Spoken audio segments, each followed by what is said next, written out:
Good morning, class 8. It is the period of science, and we have to study lesson 2, which is microorganisms. Okay, yogurt is made by boiling milk and adding some curd bacteria to it. दही को बनाया जाता है milk को boil करके और इसमें कुछ मात्रा में कर्ड बैक्टीरिया मिलाकर. It is then kept warm for several hours. तब इसे बहुत घंटों तक गर्म रखा जाता है. During this time, the bacteria in the curd multiply and turn the sugar in the milk into acid. इस दरमियान जो बैक्टीरिया होते हैं कर्ड में वो मल्टीप्लाई कर जाते हैं सेवरल टाइम्स. जितने होते हैं उसके बहुत ज्यादा गुना बढ़ जाते हैं. एंड टर्न्स शुगर के मिल्क को एसिड में. This acid makes the milk go thick and inhibit the growth of any harmful bacteria. ये जो एसिड होता है वो मिल्क को मोटा बना देता है और इसके अंदर में किसी भी अदर बैक्टीरिया को जो कि हार्मफुल होते हैं नहीं उपजने देता है. The bacteria in the yogurt are very good for digestive system. ये जो दही के अंदर में बैक्टीरिया होते हैं वो बैक्टीरिया डाइजेस्टिव सिस्टम के लिए बहुत ही अच्छे होते हैं. But not all microorganism are useful. लेकिन सारे माइक्रो ऑर्गेनिज्म यूजफुल नहीं होते हैं. अब तो आ गया एक question, what is micro organisms. Okay, तो वो जो कि आपको दिखाई नहीं देते हैं. क्या आपने कभी दही में जो कि बस आज का ही हो या एक दिन पुराना हो उसमें किसी भी तरह के कीड़े को या बैक्टीरिया को देखा खुली आंखों से? तो नहीं. उसे देखने के लिए हमें माइक्रोस्कोप की जरूरत होती है. तो वो जीव जो कि खुली आंख से ना दिखाई दे उनको देखने के लिए स्पेशल इक्विपमेंट्स लगाना पड़े, लाइक माइक्रोस्कोप्स. ओके, तो उन्हें हम क्या कहते हैं? बैक्टीरिया नहीं, माइक्रो ऑर्गेनिज्म्स. ओके, चलिए. तो कहा गया कि सभी माइक्रो ऑर्गेनिज्म्स यूजफुल नहीं होते हैं. यहां तो आपको बता दिया गया कि दही का बैक्टीरिया क्या होता है, वो यूजफुल होता है, बट सभी यूजफुल नहीं होता है. Let us learn about microorganisms. चलिए हम लोग जानते हैं माइक्रो ऑर्गेनिज्म्स के बारे में. Microorganisms are the tiny living things. Microorganisms क्या होते हैं? बहुत ही छोटे लिविंग ऑर्गेनिज्म होते हैं. They are so small in size that they are not visible to the naked eyes. ये इतने छोटे होते हैं कि naked eyes से देखे नहीं जा सकते हैं. They are seen only under a magnifying glass and that too when they are in a group. कहता है ये सिर्फ मैग्नीफाइंग ग्लास से ही देखे जा सकते हैं, लेकिन सिर्फ एक ही मैग्नीफाइंग ग्लास से नहीं. तब देखे जा सकते हैं जब मैग्नीफाइंग ग्लास ग्रुप में हो. दैट्स मीन्स कि वो एक माइक्रोस्कोप के फॉर्म में हो. Okay, they are better seen under a microscope. ये बेहतरीन रूप से तब देखे जा सकते हैं जब ये माइक्रोस्कोप के अंदर में हो. विथ हाई मैग्निफिकेशन, और साथ साथ उस माइक्रोस्कोप का मैग्निफिकेशन भी क्या होना चाहिए? हाई होना चाहिए. These tiny microorganisms are called microbes. ये जो छोटे माइक्रो ऑर्गेनिज्म्स हैं वो माइक्रोब्स कहलाते हैं.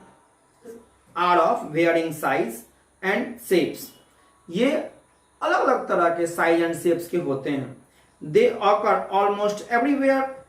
ये ऑकर करते हैं almost everywhere in all kind of surroundings. प्रत्येक तरह के सराउंडिंग्स में. And under all conditions of weather. और वेदर के हर कंडीशन में ये पाए जाते हैं। Some of the microbes are useful while some are harmful or even poisonous for the living beings। कहता है कुछ यूजफुल होते हैं तो कुछ हार्मफुल होते हैं तो कुछ पॉइजनस होते हैं लिविंग बींग्स के लिए। We dread harmful microorganisms, हम लोग भय खाते हैं हार्मफुल माइक्रो ऑर्गेनिजम्स से। The study of microorganisms is called microbiology, और माइक्रो ऑर्गेनिजम्स की पढ़ाई को माइक्रोबायोलॉजी कही जाती है। The meaning of word micro is very small, micro का मतलब बहुत छोटा होता है। Microorganisms being very small in size were not seen by man in early days. Microorganism चूंकि बहुत छोटे होते हैं, ये पुराने जमाने के लोगों को इनके बारे में पता नहीं था। Hence man was ignorant about them, इसलिए मैन क्या थे? इग्नोरेंट थे। चलो पता ही नहीं है तो उसके बारे में सोचना ही नहीं है, उन चीजों के बारे में।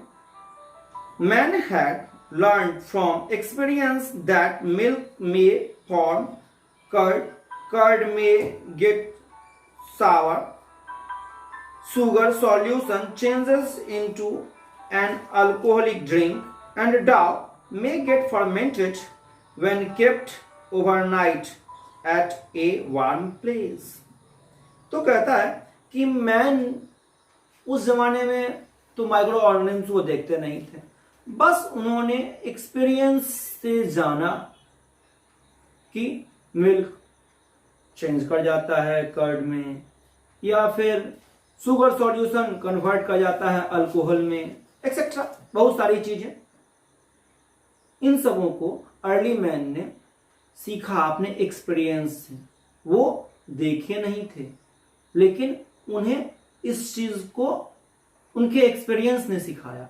Okay, similarly man suffered from various diseases, ठीक इसी प्रकार मैन अलग अलग तरह के डिजीज से भी सफर किया।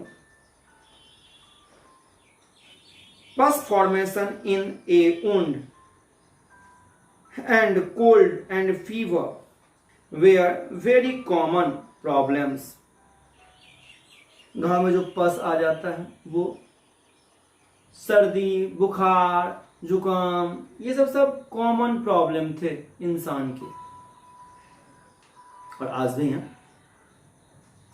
Early men believed that all these ailments are due to the wrath of God or due to evil spirits। Early man समझते थे कि ये सब चीजें जो हो रही है वो या तो दैवी प्रकोप है या शैतानी प्रकोप है।